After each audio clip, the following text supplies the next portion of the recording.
Welcome to your Ethereum News Roundup. Here's your latest for Thursday, January 4th, 2024. Core developers consider doing a feature fork before the Pectra upgrade.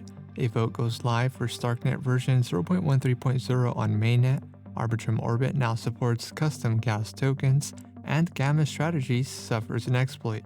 All this and more starts right after this message. This episode is sponsored by Harpy, an on-chain security solution for Ethereum-based wallets. Harpy helps you detect and prevent malicious transactions before they execute, safeguarding your assets from theft in real time. Secure your wallet for free at harpy.io/ETHdaily.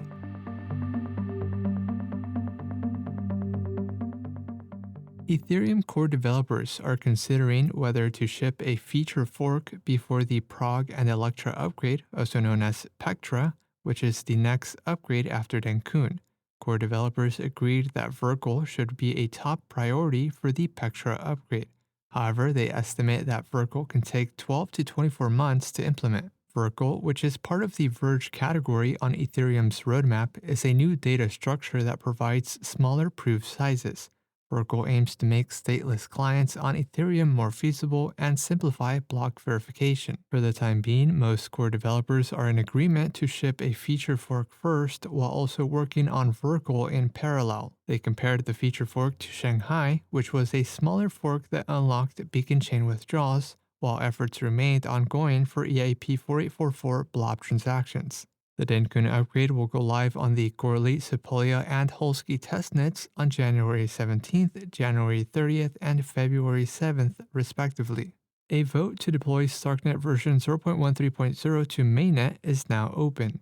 Starknet version 0.13.0 is an upgrade that introduces reduced gas fees and version 3 transactions, which allows Stark to be used as a gas token on the network. It also features Oracle services, a fee market, a paymaster, and support for volition mode. The proposal marks one of Starknet's first governance proposals to go live. Users with Stark token voting power can vote on the proposal between now and January 8th at 12 p.m. UTC.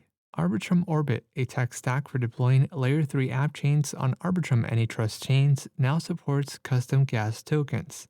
Developers can now program almost any ERC20 token for transaction fees on their Orbit chains.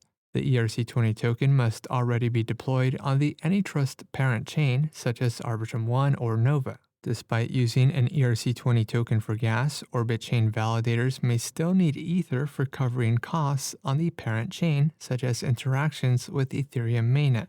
Orbit chains can now be deployed on Mainnet but are still in an active developmental phase. And lastly, liquidity management protocol Gamma Strategies suffered an exploit on its hypervisor contracts, resulting in the loss of over $3.4 million on Arbitrum. According to Gamma, an attacker was able to manipulate the price of certain LST and stablecoin vaults to mint a disproportional high number of LP tokens. Gamma Strategies has since paused public vaults on its protocol to prevent further losses until a fix is implemented. In other news, Celsius announces it is unstaking its Ethereum validators, Wevm releases WAGMI 2.0, and Parallel Mainnet opens for developers.